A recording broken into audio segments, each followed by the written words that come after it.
OD address three types of issues. So these three different situations why we do OD. So one is merger acquisition. So whenever you have two companies merge, you can see a lot of issues. For example, now the United has a lot of issues right now, right? So it was pretty good. I was pretty happy with United about a few years ago. Before the merge in 2010, the merger took place in 2010. Before that, United and Continental, these two airlines, they have very different culture. United is pretty much customer focused. They really value customer satisfaction. But Continental is more of a little bit different. They value their employees. So it's very different culture.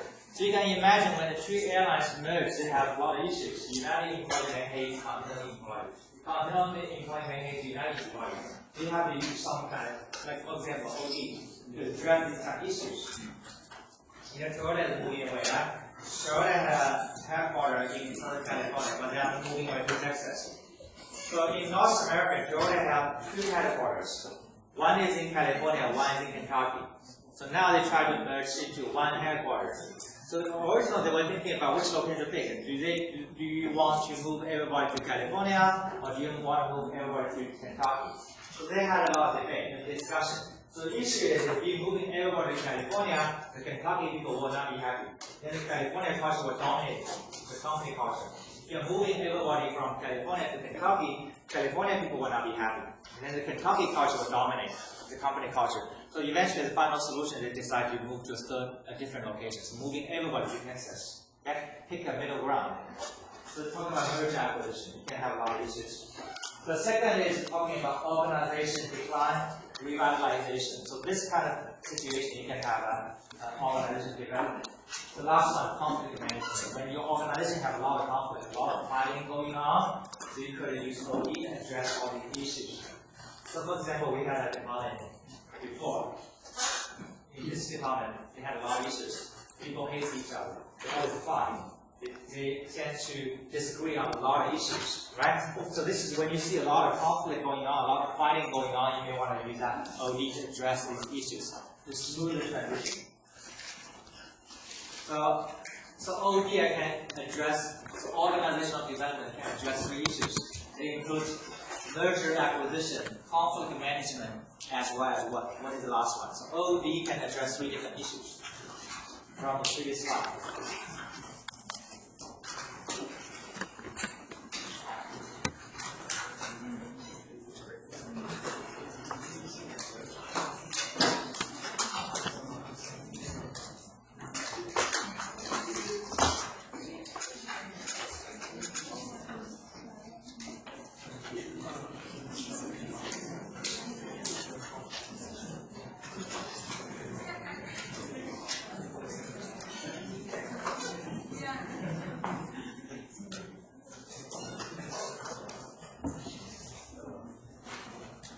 Alright, so let's stop there. Let's see.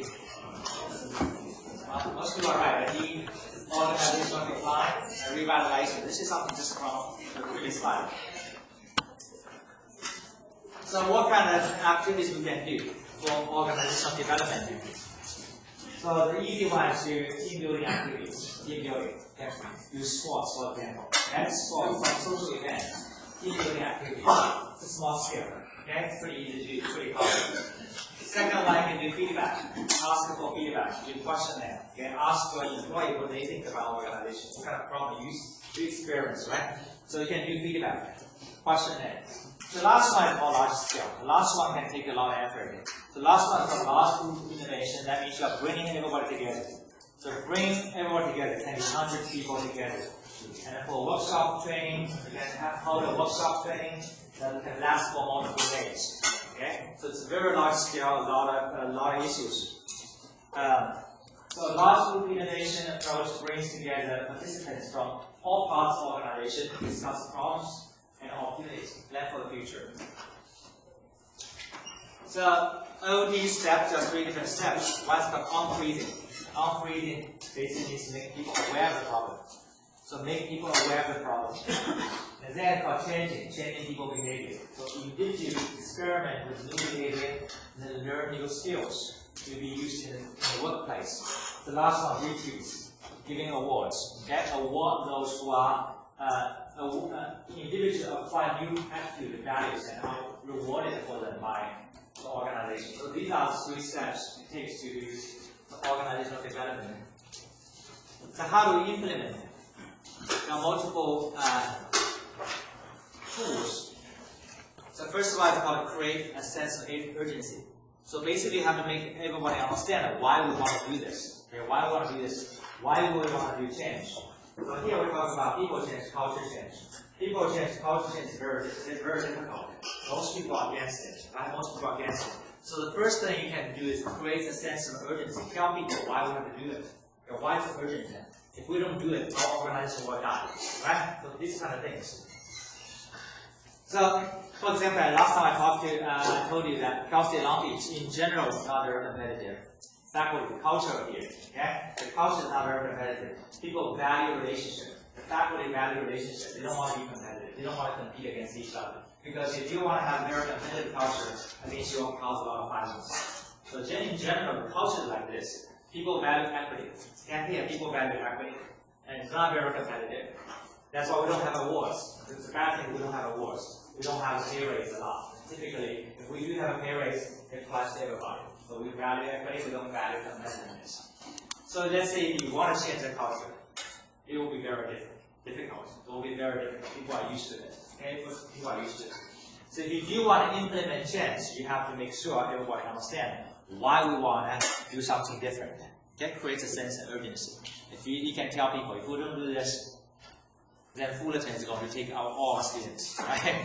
Then we'll lose out to our competitor. That's why we have to do it. So create a sense of urgency. Okay? If we don't do it, we're going to die. We'll lose jobs, right? We have to do it. So create a sense of urgency. The second one is called apply force field analysis. I can give you one example. What is called force field analysis? So let's say, for example, we talk about a manufacturing company. They want to change the current system to a just-in-time system.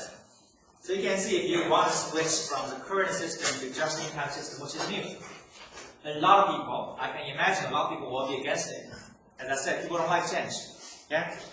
Then you have to do analysis. See? So when we do analysis, we look at what is driving force. So why do we want to implement a new system? So what is the driving force for the new system? For example, the driving force, one is that inventory cost saving.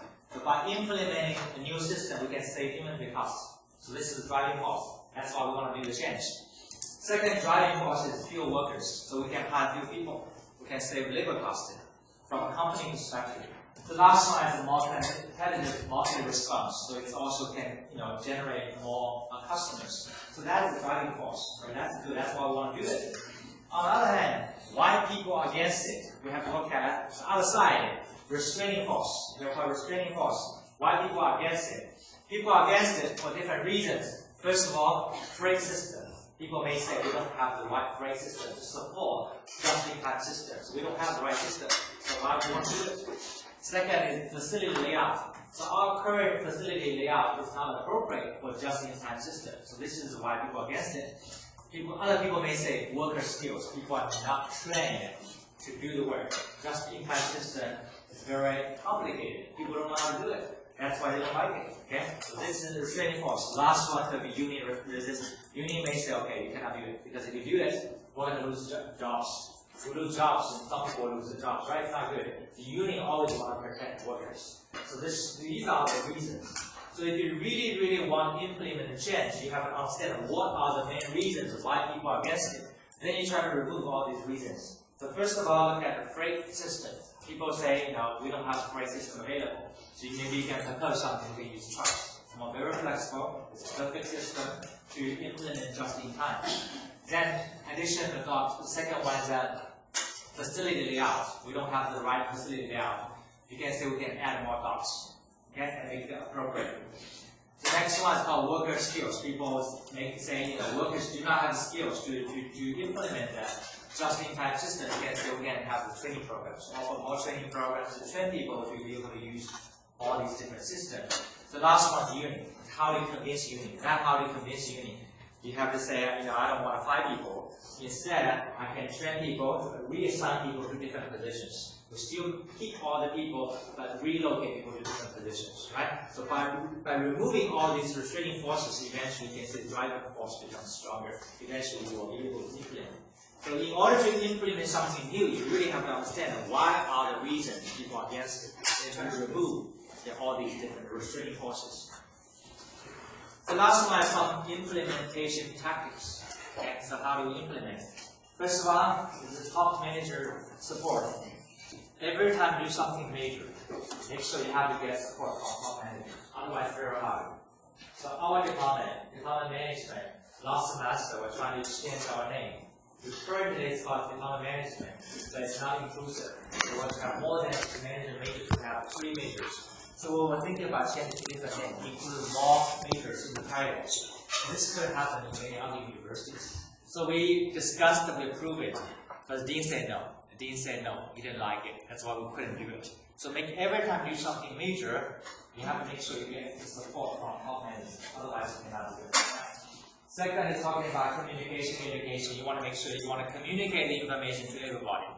Okay? Transparency. Okay? Transparency. You don't want to hide information to somebody. You want to communicate the information to everybody. So everybody is aware of the situation.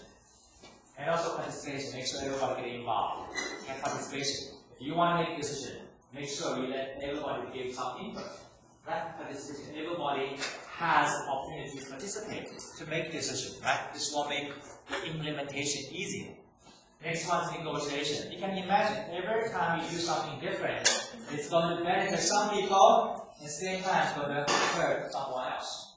So you have some kind of negotiation to make sure these people, those people who will not benefit from the chance, you can have to give some additional benefit.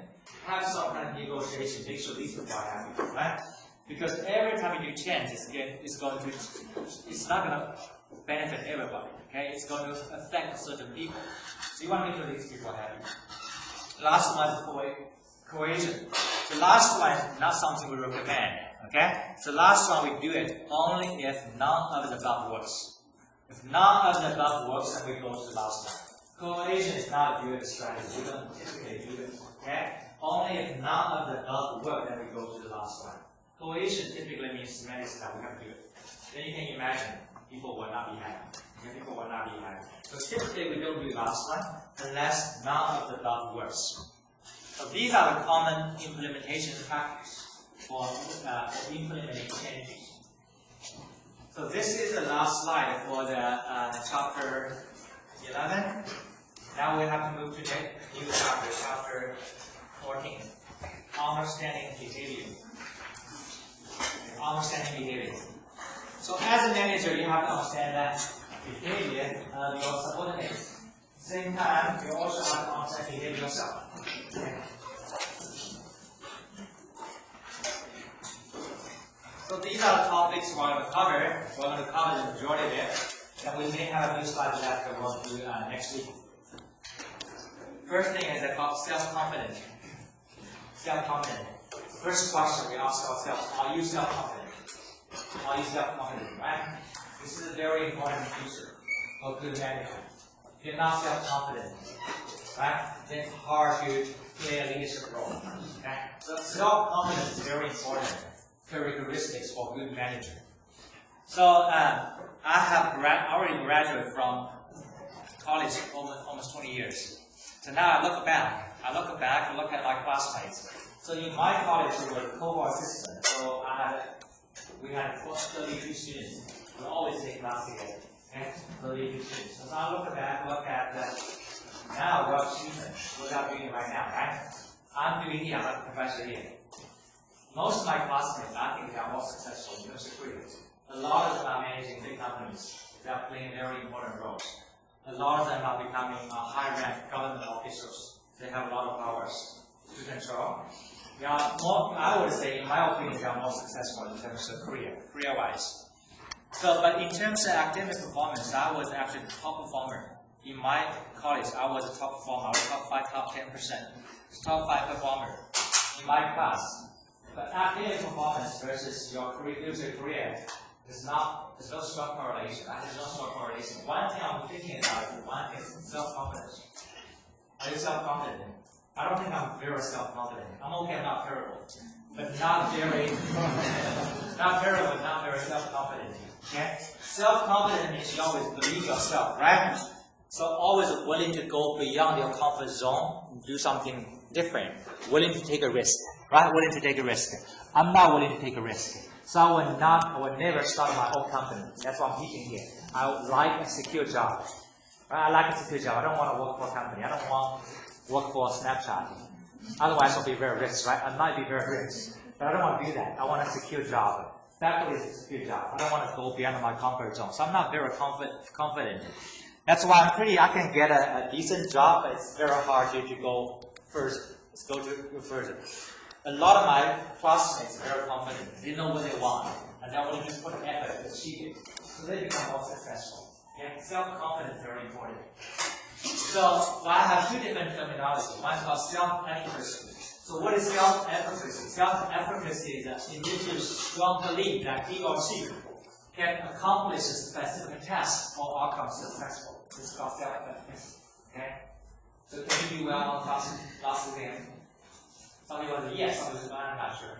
I'm not sure. That means you don't have self-efficacy. You have strong belief you can do it. You can do it. It's not like something, we're not talking about a stats class, we're not talking about Finance 300. Finance 300, everybody should be able to do reasonable, to earn a reasonable grade. Earning a really, really high grade might be difficult, but earning a reasonable grade, it should be, something doable. So the second term is called self-confidence. Self-confidence is similar, but it's a more broader concept. Self-confidence includes self-efficacy. That includes self-efficacy. So self-confidence is broader. So self-confidence refers to general assurance in one's own idea, judgment, and capability. So you can see it's a broader concept. It includes, if you're self-confident, most likely you have self-efficacy as well. So individual difference among people include personality traits, emotion, characteristics such as self-confidence, self-efficacy can influence how people behave and how they relate to other people and how they behave at work. So now you see some people earn A in my class, some people earn C or D in my class. So if you look at, if everybody comes back 20 years later, you can see the career-wise. Who knows, right? The ones who earn a C or D might eventually become CEO, right? Who knows? So academic performance versus your career achievement, there's no strong correlation. There's no strong correlation. Okay? I'm not discouraging you. It's also personality can play a very important role. Personality can play a very important role. Okay? Same person, I would say, same person, of course. If you're talking about same person, you have better academic achievement. Most likely you can have better career achievement as well. Same person. But academic achievement is one aspect. There's a lot of more things that can come into play. Okay?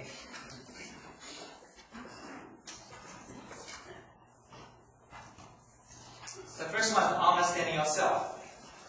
The first requirement for being a good manager is to understand yourself. Do you understand yourself? So I say I'm a very nice person.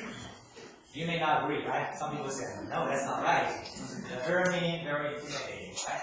So are you aware of yourself? Right? How do you know about yourself? Self-awareness. So some people say, without angry, they say, I'm not angry, right? So are you aware of yourself? About your own emotion, right? Self-awareness. So how do you enhance your self-awareness? You can do two things. One is ask for feedback. Solicit feedback. Okay, ask other people. What do you think about me? Right? Ask for feedback. Two is self-assessment. So you see, that's why we do the student evaluation personality. So we want to get feedback from students. I do read very carefully. I do read each comments carefully. I want to see what students think about me, right? Sometimes I think I'm doing a perfect job. I always think I'm doing a perfect job. I may not, right? I may not. Students perceive it differently. So I want to see. So which area I did well, which area I didn't. That's why I have to read the student feedback. Although it's anonymous, it does not affect your grade. It's totally anonymous. I don't even care who wrote it. I've been teaching here for many, many years. So many students. But I don't really care about which student. But in general, you want to see what is the overall comment. It's about asking for feedback, right? This is one thing to enhance your self-awareness. Sometimes I do see I make some jokes in class. I do not intend to offend anybody, but it could eventually end up offending some people. Sometimes I don't even aware of it. That's why I need to look at feedback, right? The second one is self-assessment. Self-assessment typically uses a standard questionnaire. Okay?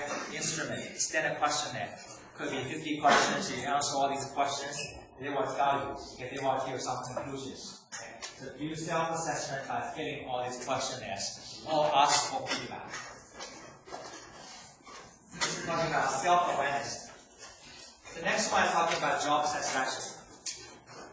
We're not promoting job satisfaction. If you are the manager, you want productivity, okay? You want to make sure you have very high job satisfaction, right? People like their jobs. So the job satisfaction reflects the degree to which a person finds fulfillment in his or her job. In general, people experience job satisfaction when under these conditions. First of all, if the work matches the needs and interests. Okay? I had a job. My first job in the U.S. I was a traffic engineer. I had an engineering background. So that was my first job. I didn't like it. Why didn't I like it? Most time I was sitting next to a traffic signal counting traffic to see how many cars make a left turn, how many cars go straight, how many cars make a right turn in each hour. It's really, really boring. Okay? It's really, really boring. Some other time I was walking on freeway, wearing a safety vest, walking on freeway, doing slowly. What kind of slowly? Traffic sign, slowly on traffic sign. So I walk on freeway. Whenever I see traffic sign, I take a photo, I'll mark it down on a map. So that was my job. So it didn't match my interest. It did not match my interest. In that year, I was so hopeless. I was so hopeless about my life. I was very negative. I was very negative about my life. This is not something I wanted to do. So that's why I quit my job after 1 year. So this is one important thing. Work and match the interest needs, right? You like your job. See, look at here, we have different majors. Some people are accounting major. Some people are, for example, sales marketing, right? So most likely if you are accounting major, you probably like numbers. Or you have to, because most time you use numbers, you have to like numbers, right? So if you like marketing or sales, well, you have to be strong in interpersonal skills. You have to deal with people. You have to interact with people, right? Imagine if you make somebody who's good in accounting and do sales job, they may suffer because I have good numbers. Typically, you will see a lot of people that have good numbers, they may not be good at that interpersonal skill. They don't want to deal with people. Then you will make them suffer, right? They're gonna like it. So it's hard to get job satisfaction. So that's one thing. Make sure whether you apply, they like your job, right? They like jobs. That's the interest. Second one, I talk about working conditions. Working condition, safe working environment, for example, right? Working condition. And the rewards are satisfaction. So I'm pretty happy with my working condition. I like our campus, I like my office. When I first joined South Long Beach, because my seniority, I got an office facing inside, so there's no view. There's no view, I don't see anything. I see airplanes, JetBlue airplanes, flying over the CBA building. That's all I see. Now, because I know my seniority gets higher and higher, now I'm sitting outside. So I have an office facing outside. I have a much better view. I can see a big parking space. So when I get bored about grading, then I look at outside. I can see a lot of cars. I see students walking around. It's pretty nice. So I'm pretty happy with my working conditions, office space. And I also live very close to campus. I don't have to deal with commuting issues. I walk about 10 minutes to campus, so it's I like it. So not like most people in Southern California, I don't have to deal with traffic. So that's why I like it. But also, I would want to look at the rewards, right? Do I like my rewards? Of course not. Of course not. As I said, every time I call my friends, I have a lot of friends who's college professors. Every time I talk to my friends, I get mad because they get paid a lot more. That's why I stopped calling them. Don't talk to them, right? No comparison, right? No comparison. More comparison, more hurting. So I don't compare to them. So in terms of rewards, because the nature of the class is different, right? So here, as I said, I tell a lot of my friends, I don't teach for money. I teach for pleasure. Okay, so we have perfect weather and everything. Okay, so job satisfaction, look at working condition, look at rewards.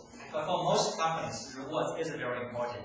Okay, it's very important. You want to make sure you offer a competitive salary, for example.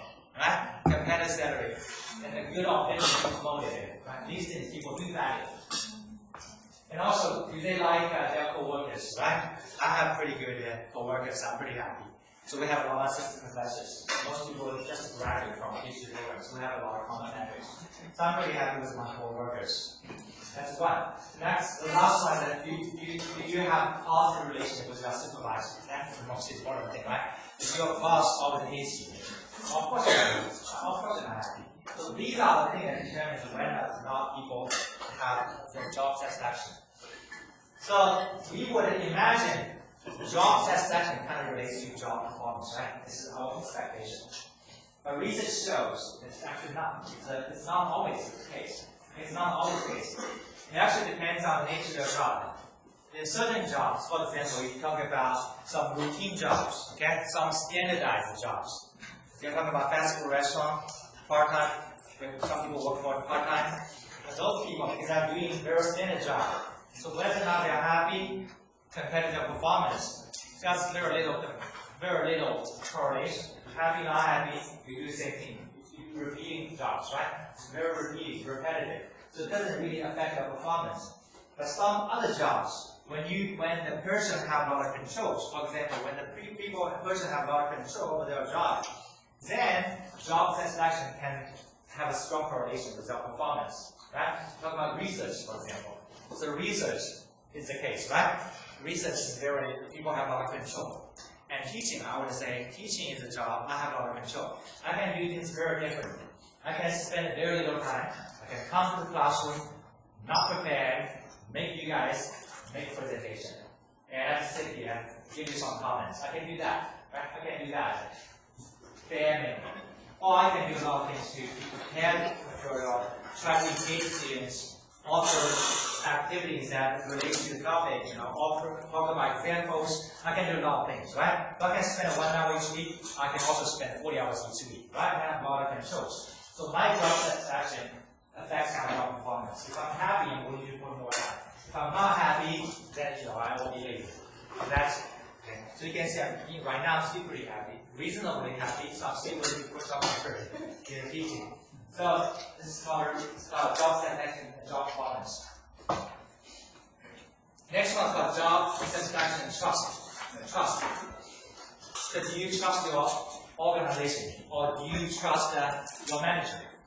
The trust can make all the difference between the employee who is emotionally committed to the organization and the one who's not. Okay? If they trust you, they are more committed. If they trust the manager, trust the organization, more committed.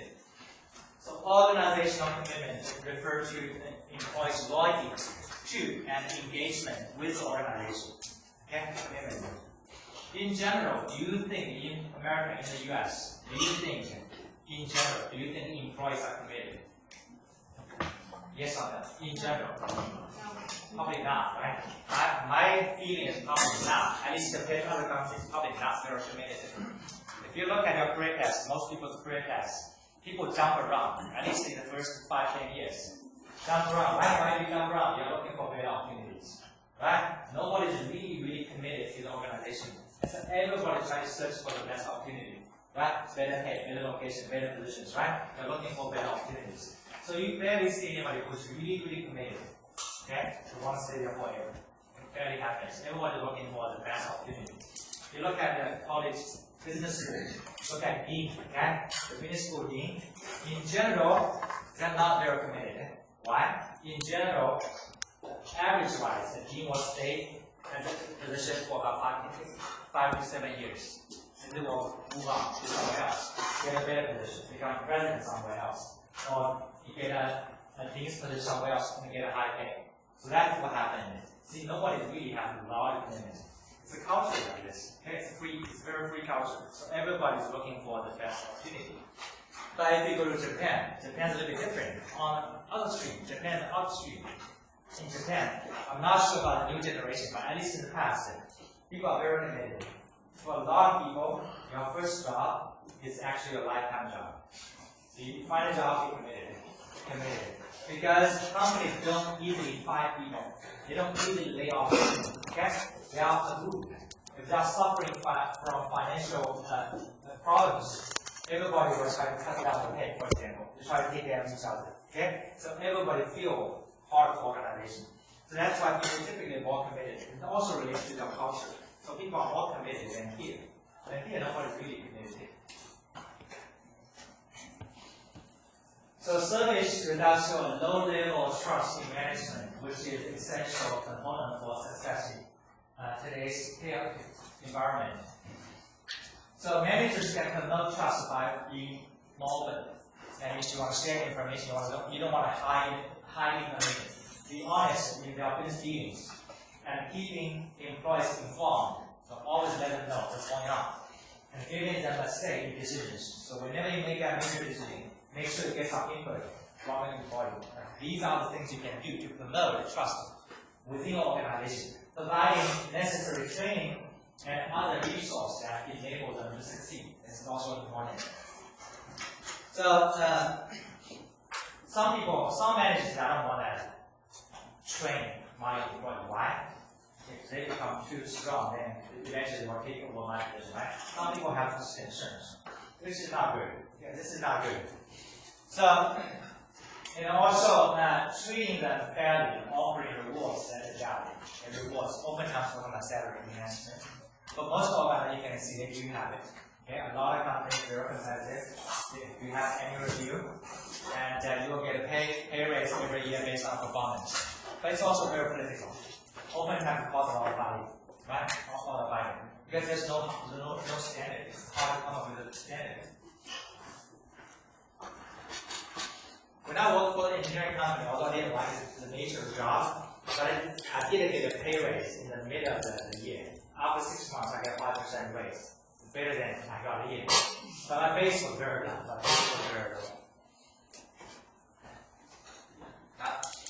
So next, I'm going to show a picture. I gave you about 15 seconds. 15 seconds, take a look. Okay, take a look and tell me what you see. Okay, what do you see? I just give you 15 seconds. Alright? So make sure you have your eye clicker ready. So I give you 15 seconds, you take a look at the picture, you tell me what do you see. And you have to answer the question. Alright? Are you ready? So only 15 seconds.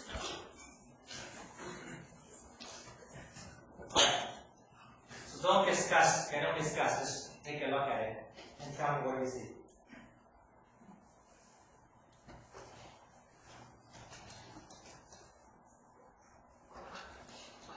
Okay? Alright? So something, right? Okay, so tell me, what do you see? What did you see?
So this is called what?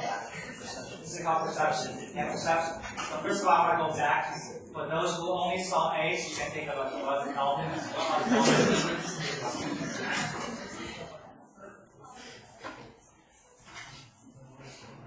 So 86% of using elements.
So when you see the same amount of information, everybody cannot really look at all the information.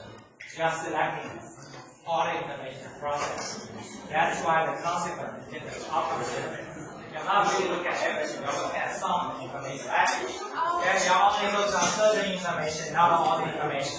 And how you process the information is different because everybody is different. Your personality is different, for example. Your brain structure is different, your experience is different. So you look at different things. If you ask somebody who's 7 years old, most likely it's first one carries on the okay? First of all, perception. What is perception? Perception is a cognitive process that people use to make sense out of the environment.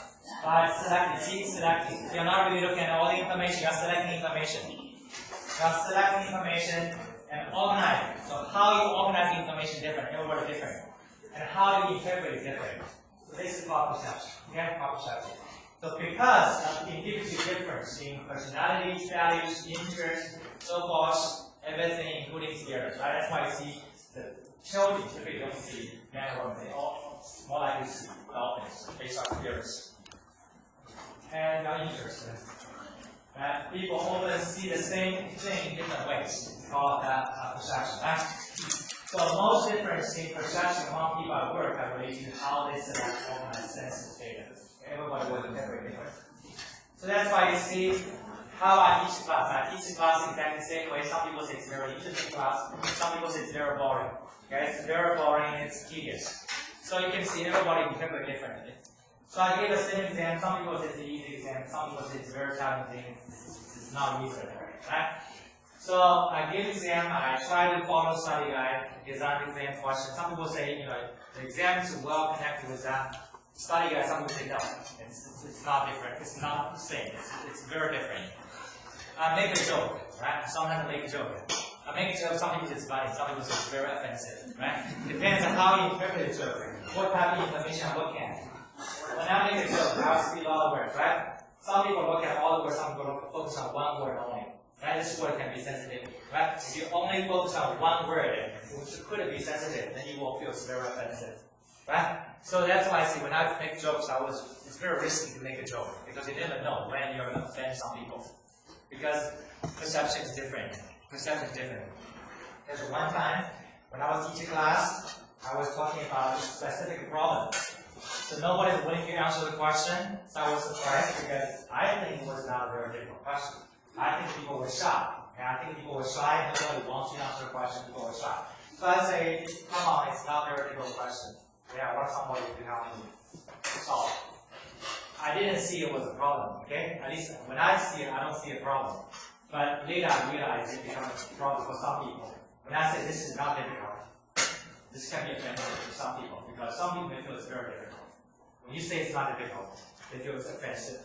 So I saw this in the comments. In student evaluation, some people made a comment saying this is very offensive. You should never say that again. So that's why I try not to make comments on how difficult, how easy the exam is. If I say the exam is very difficult, you may feel discouraged.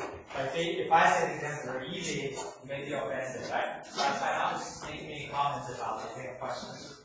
This is called perception. Okay? So everybody, same information, everybody will perceive differently.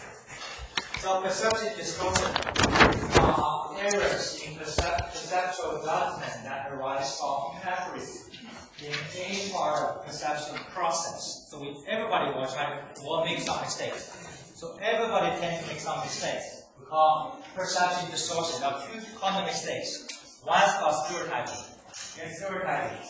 So stereotyping is the tendency to assign individuals to a group of broad categories. For example, female, black, elderly, male, white, or stable. So assign people to broad categories. And then to attribute widely held generalization about groups to individuals. There's one time I was traveling on an island in Pacific, Cook Islands. So I joined a local tour. I had a tour guide. And we started a conversation, and he realized I'm Chinese. He said, Chinese? You have a restaurant? How do you I wish I had a restaurant. I thought it was just random comment. Later, a few years later, I was in Hawaii. I was taking taxi. I had a similar conversation with a taxi driver. So we started talking about different things, and taxi driver, as soon as he realized I'm Chinese, he said, do you have a restaurant? Do you have a restaurant? How do you understand Chinese food restaurant? Right? Stereotyping. In your mind, every Chinese has a restaurant. Stereotyping. That's stereotyping. This is one. It could happen to you as well. People can make a lot of conclusions based on identity, based on your ethnic group, right? Based on male, female, they can make a lot of conclusions, right? Not conclusions. So when I was one time I was talking about, you see there's one professor, she's a female professor at Yale University from law school. She wrote a book about the Asian family. Asian mom, you heard about Tiger Mom? Tiger Mom talking about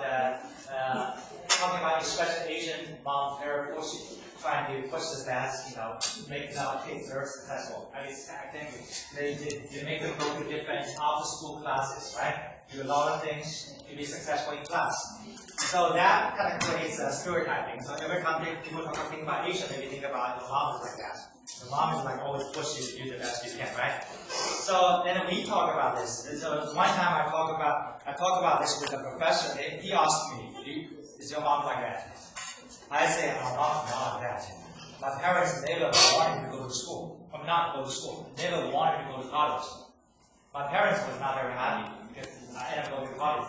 They never expect us, me and my brother. Okay, they never expect us to go to college. They want us to find a job after high school. So, every family is different. So you're doing something called stereotyping, right? Stereotyping.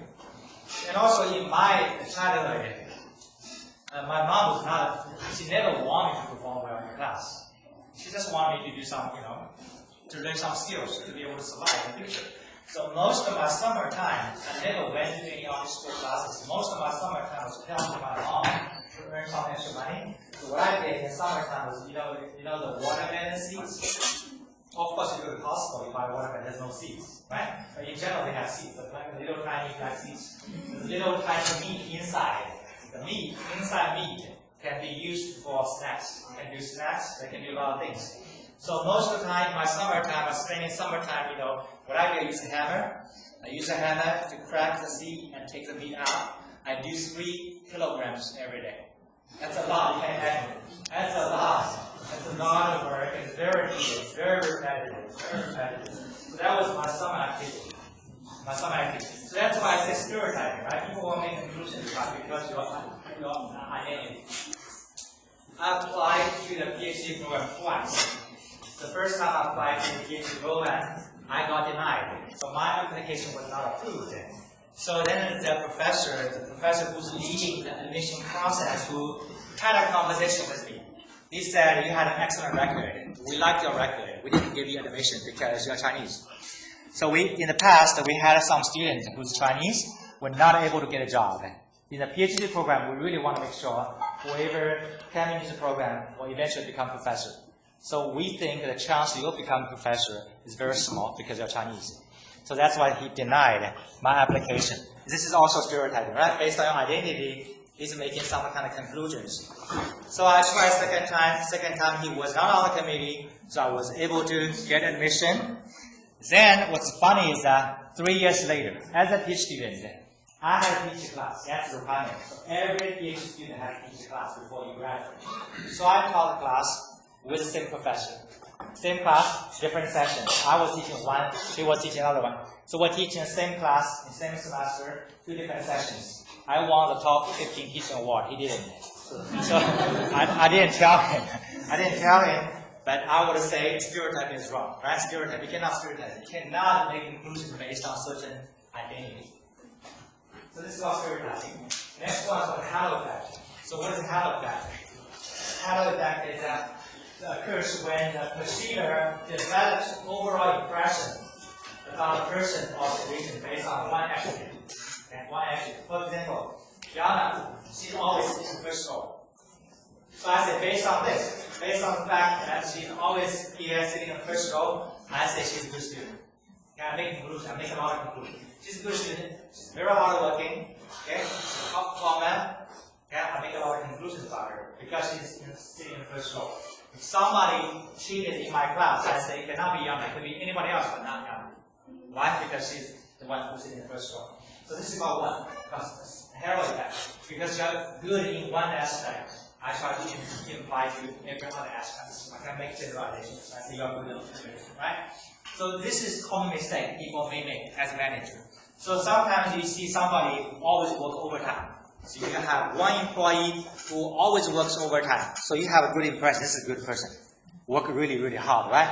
So you see this is the one who's contributing the most. But not always. The ones who's always working overtime may not be the one who's contributing the most, right? May not be the top performer. They might be somebody who's not very efficient, right? They cannot get jobs done on time. That's why they always work overtime. So we're looking at one aspect, try to make conclusions on other aspects. It's called halo effect. So this is talking about 2 common mistakes as a manager we may make. So also we talk about this, I'm sure everybody will keep making this mistake in the future. Right? It's hard to avoid. So let's look at a sample question.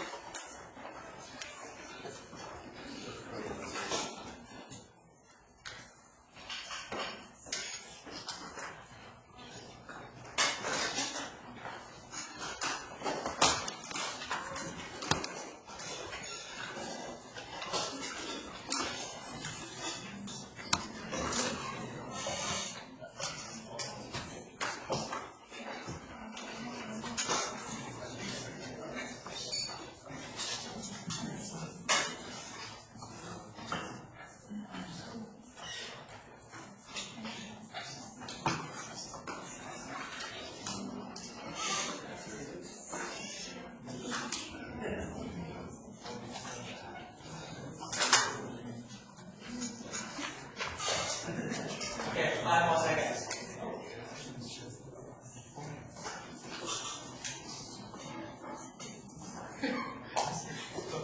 So 93 is pretty good. So E is a halo effect, right? Halo effect. Attribution. So what is attribution? Attribution is a judgment about the course of the person's behavior, something about the person or something about the situation. I am the cause for particular problem or for a particular person. So for example, Susan missed a line. Why did Susan miss a line? You can find the reason. What's the reason? You can say, some people may say, some people focus on more internal reasons. Maybe because she's lazy. Right? That's why she missed a line, right? If you really focus on internal reasons, you can say she's lazy. That's why she missed a line. Or somebody may look at the outside reason as well, right? Maybe it's not because she's lazy, she's hardworking. The reason she missed a line because there's not enough information available for her to perform the job, right? So this is called attribution. So people often have bias when making attributions. People have bias when we make attributions. So there are 2 different bias. One is called fundamental attribution error. Fundamental attribution error is underestimating the influence of external factors and overestimating influence of internal factors. It's called fundamental attribution error. So now you see some people may become very successful, right, in their lifetime. Some people may become CEO of a big company. You see, well, this person is really successful. Then why is that, right? Why is this person so successful? We say because this person is so intelligent, smart, work hard. That's why he or she becomes so successful. If you're talking about that, you're making some kind of bias. You only focus on internal, overly emphasize internal.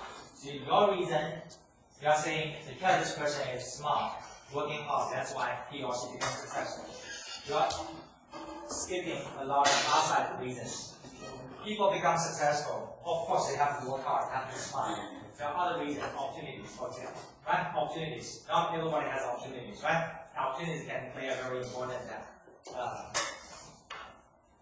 role in your career, right? If you have the opportunity, you might be able to become very successful. There's a lot of people who are smart. There's a lot of people who are hardworking, but they're not so successful in terms of career, right?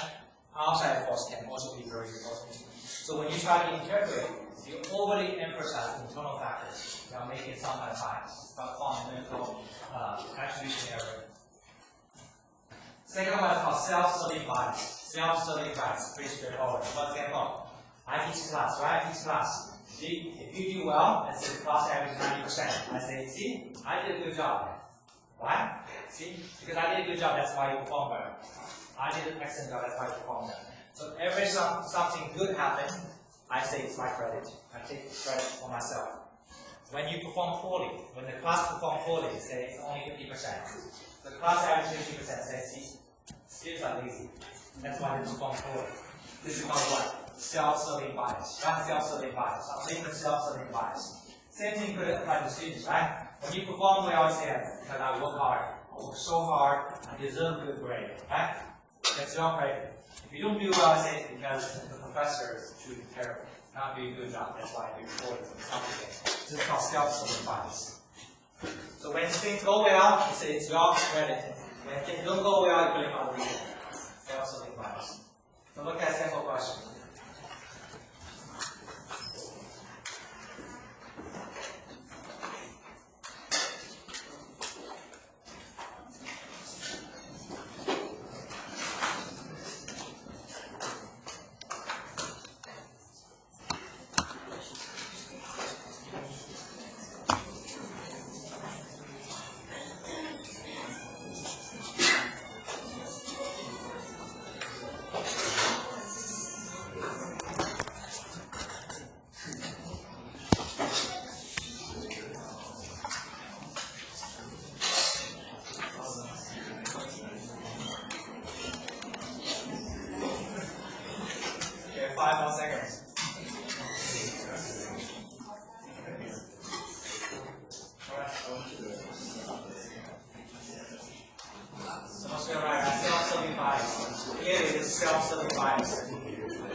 Personality, next we talk about personality. So personality is that set of characteristics that underlies a relatively stable pattern of behavior in response to ideas, objects, people. So everybody has sort of different personalities. So when we look at personality, we're looking at the behavioral pattern. So we look at personality in 5 different dimensions. So personality we can look at 5 different dimensions. The first one is called an extroversion. So what is extroversion? Extroversion means the degree to which a person is outgoing, sociable, assertive, and comfortable with interpersonal relationships. Some people say I can make a lot of friends, right? Like taking one class, I can make 10, 20 friends. I'm very social. I like to interact with people, right? It means you have a high degree of extroversion. You have a high degree of extroversion. Some people don't like, are not very social. They don't like to interact with other people. Right? They always live in a small world, don't like to interact with people. Taking class for one semester, you don't have any friends. You don't want to know anybody else. So you have very low degree of extroversion. So people are different. Some people like to make friends, some people don't. And this is one dimension. Second dimension, agreeableness. the degree to which a person is able to get along with others. Okay? Are you able to get along with us? Being good-natured, likable, cooperative, forgiving, understanding, and trusting. Okay? Understanding and trusting. Some people are always smart, always argue. Never agree with other people. Always got very strong opinions, but always on fight. So this means you have very low degree of agreeableness. Okay? So you see, everybody's different. Everybody's got a different personality. The next dimension is conscientiousness. The degree to which a person has focused on goals, and thus behaving in ways that are responsible, dependable, persistent, and achievement-oriented. Okay? Are you able to focus on good goals and achieve it? The next one, emotion stability. Are you emotionally stable? Everybody's different. Some people are very stable, very calm.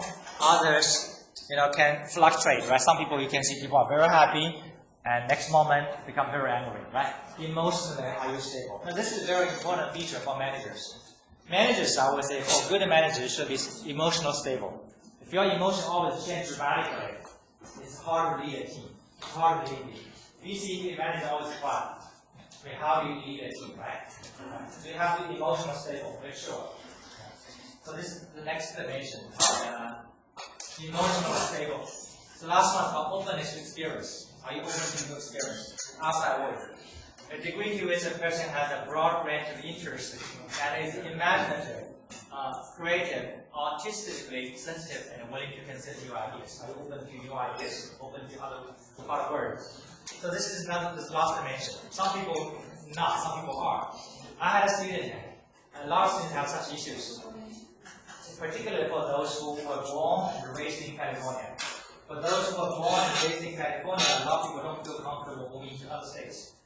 Everybody has some kind of tendency, right? Or used to the culture, used to this kind of environment. So every time you go into the outside world, you may feel uncomfortable. This is pretty common for a lot of people. I had a student. He got a job from HP. But the job position is not in California. It's a very good job position for fresh graduate. I would say HP with good competition slot. Very good position. And she was debating. He was debating for a period of time. Because the reason is that the position, job position, he has to move to Texas. Of course, Texas, California has very different culture. Right? Very different, two extremes, very different culture. So he's unsure whether or not he should move to Texas. So I talked to him. Eventually, I was able to convince him to move to Texas. I say you should get out of your own comfort zone and explore something new. Explore something new. If you really like California, you can always move back. Right? Oh, this is your first job. Once you gain more experience, enhance your CV, you can go anywhere you want. Anywhere you want. One thing I really want to highlight in my class is I always tell my students, okay, most students don't have study abroad experience. I really want to encourage everybody to do some sort of study abroad experience if financial resource permits. Okay? So you can study abroad for 1 semester, 1 week, whatever you can do, that will rock your world, your see the close of the world. Your idea, your thinking, the way you think, your behavior will be very different. Yes.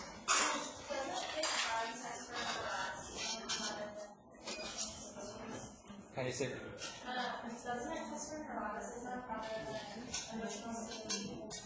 Radisson? What is that? We'll talk about Africa, sorry. So openness to experience is the last dimension. So we have one class called CPA 494. CPA 494 is a short-term study program. So you can have 2 different destinations. One is you can go to Germany for 1 week, or you can go to China for 3 weeks. I would say you want to take those opportunities if you can. Okay? So we do have some scholarship available. Every semester we offer you spring semester. So it doesn't cover all the costs, but will cover a lot of it. For example, Germany trip will cover your airline ticket. And when you go to Germany, we have hosts in Germany. So you don't have to pay for hotel, you stay with the host. Of course, you have to pay your own expense. Meals, for example, you have to pay your own meals. So if you can also consider something like study abroad for 1 semester, basically what you do is not really that expensive, because most other countries, the living expense is cheaper than here. It's cheaper than here. And some countries do allow students to work. You can work, you can, for example, teach English. Right? For 10 hours, 20 hours a week. You can earn a decent amount of money to cover your expense. So I really want to encourage everyone to go abroad and just go somewhere else to see the outside world. That will open your mind. Okay? Change your behavior, change the way you think. That will enhance, provide more opportunity for your career life. So now we're talking about 4 areas of digital personality. One is about locus control. So what is locus control? Locus control is how people perceive the course of life events when they place primary responsibility within themselves or on outside force. So for example, I have 2 kinds of people. I have people who have internal locus control. For those who have internal locus control, means they primarily emphasize the internal reasons. Okay? If I do things bad, that means it's my own responsibility. Because they believe they have their control of their own life. For those who have internal locus control, that means they believe they have control of their own life. So if something goes bad, they believe it's their own fault. Okay? So for those people, typically it's easy to motivate because they believe they have control of their life. So it's easy to motivate. So as a manager, we need to understand it's easy to motivate those people. However, because those people, they believe that they have control of their own life, oftentimes they have a lot of ideas to explore. So it's easy to motivate. However, it's difficult to manage them. Okay? It's difficult to manage them. On the other hand, I also have a second group of people. We have people who have external locus control. For those who have external locus control, means those people, they believe things happen because of luck, because outside force. Okay? It's not because of themselves, it becomes something else. Okay? So that's why for those people, it's difficult to motivate. Yeah? If something goes wrong, they believe outside force. So it's very difficult to motivate them. They have no motivation. However, they are more likely to comply. So it's easy to manage those people. Okay? So I have 2 different groups. Those who have internal locus control, it's easy to motivate. However, very difficult to manage them. For those who have external locus control, it's difficult to motivate them, but it's probably, relatively speaking, it's easy to manage them. The second dimension is called authoritarianism, the belief that power, status, difference should exist in the organization. So typically, in every culture, some cultures we value equity, like American cultures we value equity, value equity. But in certain other cultures, they value that they do accept that power difference. So if the manager and the subordinates they have different beliefs, then it creates problems. Manager believes managers should have more power, and the employee believes the power coexists within the manager and the employee. Then it creates a lot of issues in terms of leading the team. The last one is Machiavellianism. So here I talk about 2 kinds of people. The people who have low marks versus people who have high marks. Low mark people thrive in highly structured situation, and high mark people typically are good for job positions that requires a lot of bargaining skills. For example, salespeople. Okay? So if you're high mark people, it's good for you to do the sales position. Because sales position typically involve substantial rewards for you. Because everything is commission based. Everything is commission based. So if you're low mark people, it's probably not good for sales position. But if you're high mark people, you probably want to consider sales position. It's good for you. Some people feel great about achievements. They really feel great about the body. Every time, if they can, during the bargaining process, if they can win, they feel great about it. So those are the high mark people. So I have 2 more slides. Okay, quickly go over the last 2 slides and we'll finish today's lecture. Talking about problem-solving skills. Problem solving includes 2 different steps. One is how do you gather information. So how do you gather information? Second step, how do you interpret information and make an adjustment. So how do you gather information? People are different. There are 2 different types. One is called sensation. One is called intuition. Sensation people means they want to gather objective information, like to gather data. Okay? So we'd rather work with known facts, hard data, and prefer routine and order in gathering information. So those people, if you are sensation type, you like to gather data. Now, inversion type, you would rather look for possibilities and also using abstract concepts. Value without data, rely more on abstract concepts. So these are very different. Sensation versus inversion, and how people gather data. Second step is how you interpret data. And how do you interpret data, make judgment. There are two different people. One about thinking, one about feeling. So what are the thinking people? The thinking type of people base their judgment based on what? Impersonal analysis. Using reason and logic. They use reason and logic to make conclusions. Using reason and logic. The feeling type people, they a lot of time based on emotion, try to reach harmony. Okay? It's not based on logic, not based on reason. Based on harmony. Want to reach a harmony, make sure everybody's happy. Make sure everybody's happy. So this is our thinking and feeling. So all combined, all together, because for two different steps, I have two types of people for each step. Combined, I have four different types. Okay? I have the thinking people, intuitive thinking people, versus other two. All together, I have four different types. Each type of people is a basic fits different job positions. You can just look at accounting people. Accounting, basically what? Sensation thinking. Okay? It's a good fit. You like data, you like number, you like to use that data, logic, reason to make conclusions. I mean, that's true, right? You don't want emotion. If you're doing natural tests, you don't want to be emotional. You want to use data, right? Respect the data. So different tactical fit different job positions. This one, I just want to take a quick look. Do not expect to remember that. Okay, just take a quick look. So this is my last slide. Again, Tuesday, I still have a few teams who have not registered yet. Okay, talk to your teammates.